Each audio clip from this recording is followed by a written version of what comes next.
3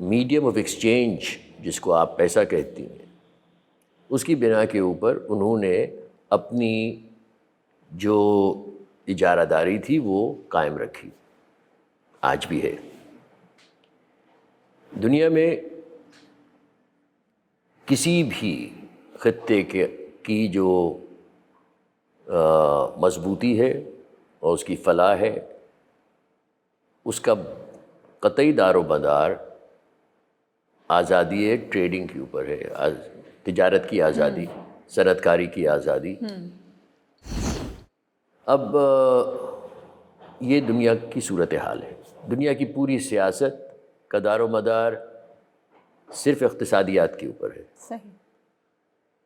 لہذا جب یہ دنیا کی صورتحال ہے اور یہ تاریخ ہے، تو اس وقت ہم صرف پاکستان کی اگر بات کریں اور نیشنل سیکیورٹی پالیسی کی بات کریں تو ان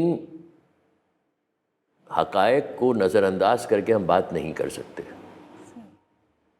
اس ملک میں کیا ہو رہا ہے؟ 1947 جب ہم وجود میں آئے، ہم آزاد کبھی نہیں ہوئے، ہم وجود میں آئے۔ جب ہم وجود میں آئے تو اس تاریخ سے لے کے آج کی تاریخ تک جو اقتصادی آزادی درکار تھی وہ نہیں ہے، نہیں دی گئی۔ ہم انہی کالونسٹس اور انہی امپائر مینیجرز کے ہاتھوں میں آج بھی کھیل رہے ہیں اور کھیلتے آئے ہیں 1947 سے۔ نہیں، لیکن یہاں پر اگر ہم تھوڑا سا ایڈ آن کریں تو 1947 میں جب ہم وجود میں آئے تو ہندوستان بھی یقیناً ایک الگ نیشن اور الگ ملک کے طور پر وجود میں آئے۔ وہاں کی تو ہمیں معیشت بہت امپروو نظر آتی ہے، تو کیا وہاں پر خود مختاری دی گئی اقتصادیات کو، یا اقتصادی صورتحال پاکستان سے کیسے بہتر ہے؟ دیکھیے، اقتصادیات کا جو دار و مدار ہے وہ 3-4 عناصر پہ ہے، جن کو آپ فیکٹرز آف پروڈکشن کہتے ہیں۔ لینڈ ہے، لیبر ہے، کیپٹل ہے اور انٹرپرائز ہے۔ ہندوستان اور آپ میں جو فرق ہے، ایک تو لینڈ کا ہے، ان کے پاس لینڈ بہت بڑا ہے۔ صحیح۔ لیبر، ان کے پاس آبادی بہت بڑی ہے، آپ سے 5 گنا 6 گنا بڑی ہے۔ اور اس کے بعد کیپٹل اور انٹرپرائز کا جہاں تک تعلق ہے تو نسبتاً پاکستان کے ان کا جو اقتصادی نظام ہے وہ ہمارے اقتصادی نظام سے نسبتاً زیادہ آزاد ہے۔ اس کی 2 وجوہات ہیں اس آزادی کی۔ وہ ایک، ان کا لیگل سسٹم ہمارے لیگل سسٹم سے زیادہ بہتر ہے، آزاد ہے۔ ٹھیک۔ اور دوسری چیز یہ کہ ان کے پاس اس وقت جو نیچرل ریسورسز ہیں اور ہیومن ریسورسز ہیں وہ آپ سے بہتر اور زیادہ ہیں۔ تو حالات جو یہاں پہ ہیں وہ ویسے ہی وہاں پہ بھی ہیں، کوئی اس میں خاص فرق نہیں ہے۔ ان کا سائز چونکہ بڑا ہے، اس لیے آپ کو یہ محسوس ہوتا ہے کہ وہ ان کی اکانومی اچھی ہے۔ یہاں پہ جو سانحہ ہے وہ یہ ہے کہ یہاں پہ اقتصادی آزادی نہیں ملی، اور اس کا میں آپ کو اس کی ایک مثال دیتا ہوں۔ میں نے اپنی کتاب لانچ کی، یہ کتاب کرنٹ کرونیکلز، اور یہ ہے basic reforms package for Pakistan, اور اس کے بعد socio economic destination for Pakistan میں نے ایک کتابچہ لکھا۔ اس کتاب کے لانچ کرنے کے بعد، یہ ہم نے 2020 میں پچھلے سال فیبرری میں یہ کتاب لانچ کی، اور اس کتاب کو لانچ کرنے کی ضرورت یوں پیش آئی کہ میں یہ دیکھ رہا ہوں کہ ہماری جو آئیڈیالوجی ہے یا نظریہ ہے جس کی بنا کے وہ پاکستان قائم ہوا یا قائم کیا گیا، وہ نیشن سٹیٹس کی مخالف ہے،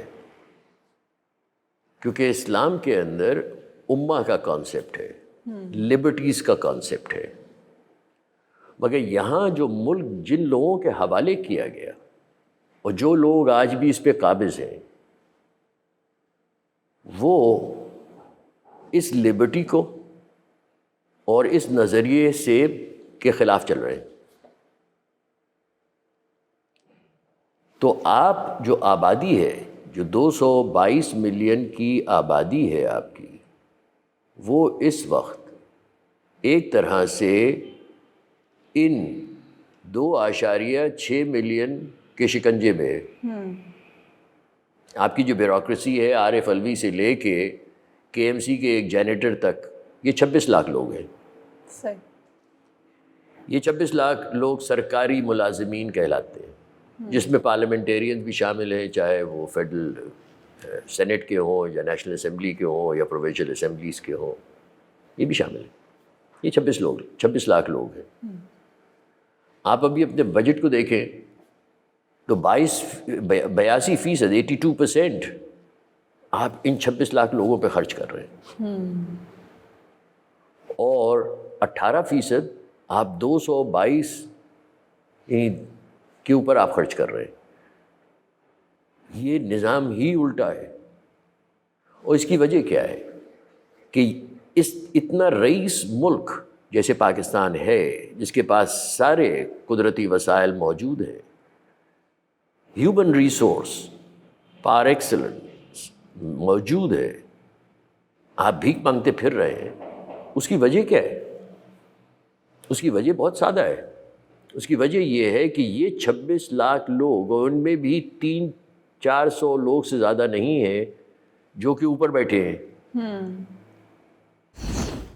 جو کہ اپنا ہولڈ اس ملک کے اوپر چھوڑنے کو تیار نہیں ہے، کیونکہ وہ اس سے مستفیض ہو رہے ہیں، ان کے خاندان مستفیض ہو رہے ہیں، اور یہ کسی صورت سے بھی اس طاقت کو عوام کو دینے سے قاصر ہے.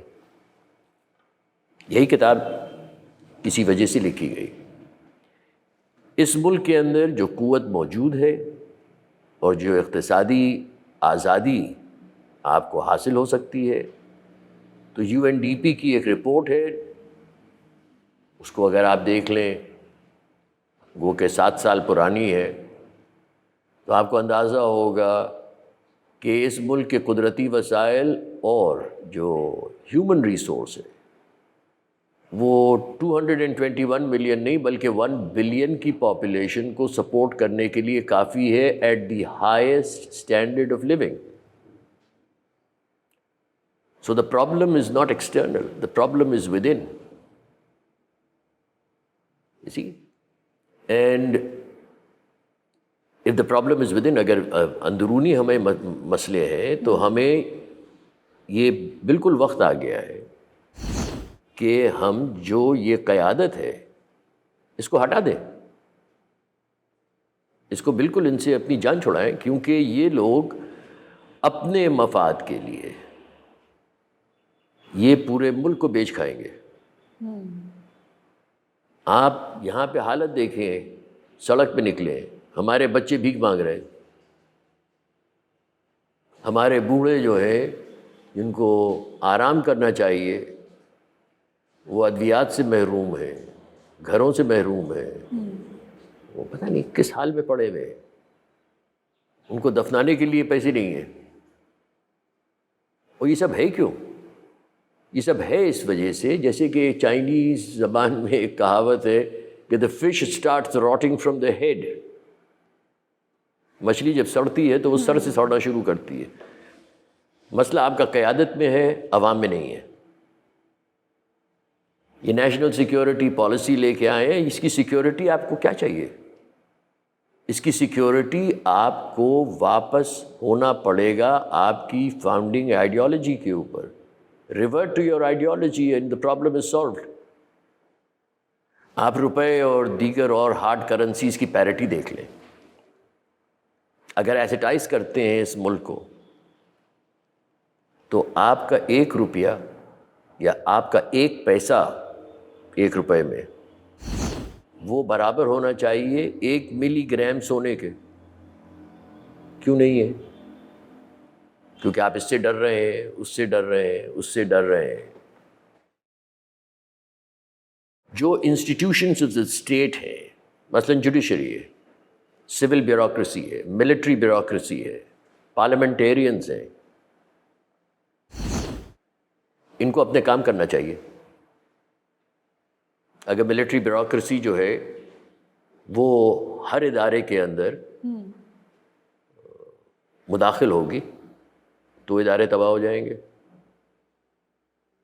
اگر آپ کی سول بیوروکریسی جو ہے وہ انڈر پیڈ ہوگی، یعنی کمپنسیشن آف لیبر صحیح نہیں ہوگا، وہ رشوت لیں گے.